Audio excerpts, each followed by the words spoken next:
You may proceed, sir. Hello, tyrants. And as a reminder, I'm allotted 5 minutes per agenda item based on Frisco's own law with the Open Meetings Act. So number 23, Ann Anderson's expenses. I'm in support of approving this, but I have a few questions. Why does Frisco allow city council members to use their own personal credit cards? I do not believe city council should be able to benefit by earning credit card points from taxpayer money. I know this isn't a law or a rule, but it absolutely should be, especially with the shady staff in this city council.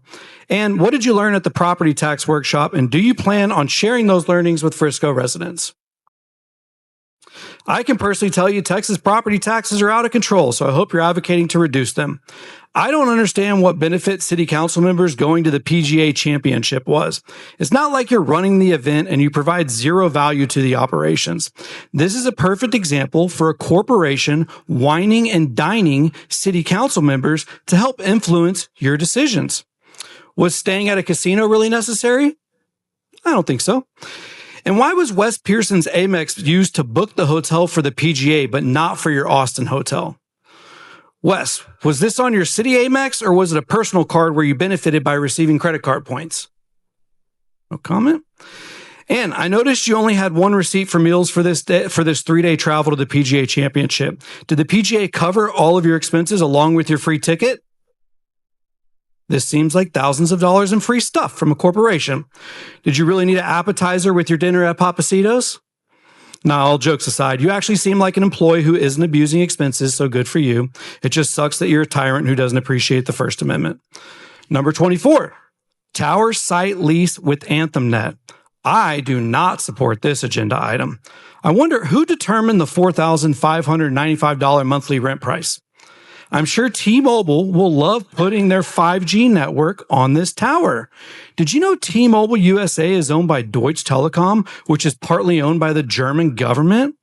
They created vaccine passports for the World Health Organization, digital IDs for the European Union, and they have all the technology to turn cities into 15-minute smart cities that track every movement of citizens. On top of that, T-Mobile tried forcing me to use a vaccine passport at the Stonebriar Country Club at a holiday party in 2021. Mr. Palaciano, please stay on the agenda item 24. T-Mobile, I think, will have a lease on this tower, so I think it's very relevant to talk about the corporation. Okay. But I had enough common sense and courage to not allow T-Mobile We're not on item number 24. We're on item number 23. I went from 23 to 24. But we're not on 24. Okay, so you want me to sit down?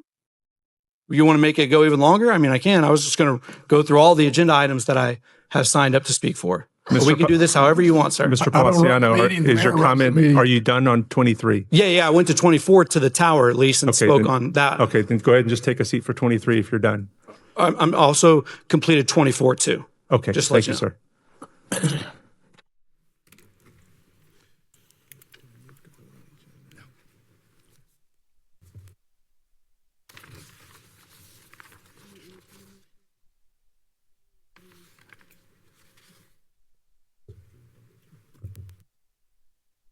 Okay. Now move on to consent agenda item 25. Ms. Rommel. Yes, and Mark Palaciano has signed up to speak for this item as well.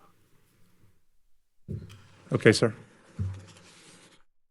Try saving you time. Tower site lease with Skyway Towers. I do not support this agenda item either. Who determined the $5,700 monthly rent price? Why is this lease 5 years when the previous one was 30 years? This site is actually pretty cool because it's a stealth site replacing a light pole. And it sounds like all the carriers could potentially be on this one. T-Mobile, AT&T, and Verizon will love putting their 5G networks here. Did you guys hear about T-Mobile raising the prices on customers last week? They canceled grandfathered plans that were covered under the price lock guarantee. It's also crazy how T-Mobile is laying off Texans and Americans while employing... Yeah. Please stay on agenda item 25. We're talking about T-Mobile, which could potentially be on this tower site lease agreement. That's your first warning as to agenda item 25. All right. It's just sad that T-Mobile is laying off Texans and Americans while employing foreigners on H-1Bs. Mr. Palaciano, this is warning number 2. All right, cool. A third one will forfeit the remainder of your time. Okay, cool. We're done on number 25. Okay, thank you, sir.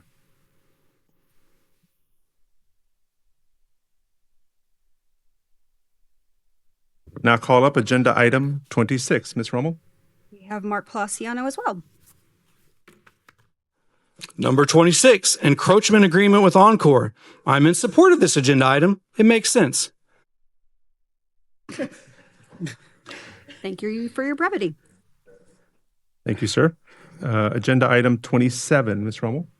Yes, we have Mark Palaciano again. Encroachment and license with Fenton Dallas. I do not support this agenda item. I find it interesting that Fenton Dallas is owned by a guy out of San Diego, California. This company was created in 2022, and it somehow inked some big real estate deals in North Texas. I'd rather see a company and owner from Texas benefit rather than a guy from California. Done. Thank you, sir. Agenda item 28. Ms. Rommel?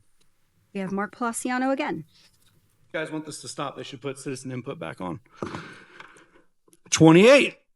The change order for the contract between Frisco and Roadway Solutions. I do not support this agenda item. I find it interesting that the Texas Local Government Code limits the maximum change to a construction contract to 25% of the original amount, and this change is exactly 25%. This contract is going from $1.5 million to $1.9 million. Why are you guys approving bids that end up costing 25% more later? It seems like y'all don't know what you're doing. Done on 28. Thank you, sir. Now move on to agenda item 29. Ms. Rommel? We have Mark Palaciano. Done. Well, then tell them to turn citizen input back on. 29.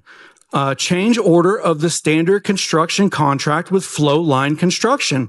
I do not support this agenda item. Seriously, guys, another contract where you're having to pay out more. This one increases the contract 18% from $2 million to $2.15 million. Thank you, sir. Now move on to agenda item 30. Ms. Rommel? We have Mark Palaciano. 30. A fourth amendment to the sports facility lease with Fieldhouse USA. I do not support this agenda item. Raise the lease price. These companies are making a lot of money on Frisco and so-called sports tourism. They didn't build a new pickleball court because they're losing money. They built it to generate more money, so Frisco residents should benefit from this extension. Thank you, sir. Move on to agenda item 31. Ms. Rommel? Mark Palaciano. Grant from FEMA for staffing for adequate fire and emergency response. I definitely support this agenda item because it helps the firefighters. However, I find it interesting, from what I understand, that Wes will fight for a $4.2 million grant for firefighters, but he couldn't even look them in the eyes when he was telling them he wouldn't listen to their feedback about their requests with the 4896 schedule. Thank you, sir. Move on to agenda item 32. Ms. Rommel? We have Mark Palaciano. Whoops. Easier. 2026 Collin County Project Funding Assistance Program. I support this agenda item. However, I find it interesting that taxpayers will pay for parks while corporations receive kickbacks. Corporations should be paying for these parks to do business in Frisco and Collin County. $2 million for a playground and splash pad seems a bit excessive for me, but I'm not an expert in construction. I just know elected officials are corrupt, and I don't trust you guys are focused on the best interests for your citizens. You just want to make yourself wealthier with the position, and everyone saw that with Mayor Cheney. Thank you, sir. Well, move on to agenda item 33. Ms. Rommel? We have Mark Palaciano. So this will be, I signed up for 33 and 34. We'll just combine it because it looks like the same thing. Property sale to Dominion at Panther Creek. Mr. Palaciano, it's not the same thing. They're separate. Okay, cool. Well, then I'll say the same thing twice, Wes. I do not support this agenda item. I know I'm ignorant, but am I reading this right? That the HOA purchased 17 acres from the city for $1,000? No comment, Wes? Okay. I could have bid on this for $1,001 and owned this property. I understand this agreement dates back to 2004, but I don't understand why the HOA gets to purchase this land for $1,000. I got to start paying more attention to how these city level land deals work because it seems like there's a lot of opportunity for money to be made. Thank you, sir. Move on to agenda item 34, which I believe you've signed up for. So you may proceed. I actually do not have a card for 34 or any of the future. Oh, I wrote 33 and 34. We're good. Thank you, guys. I'll see you next meeting. Thank you, sir.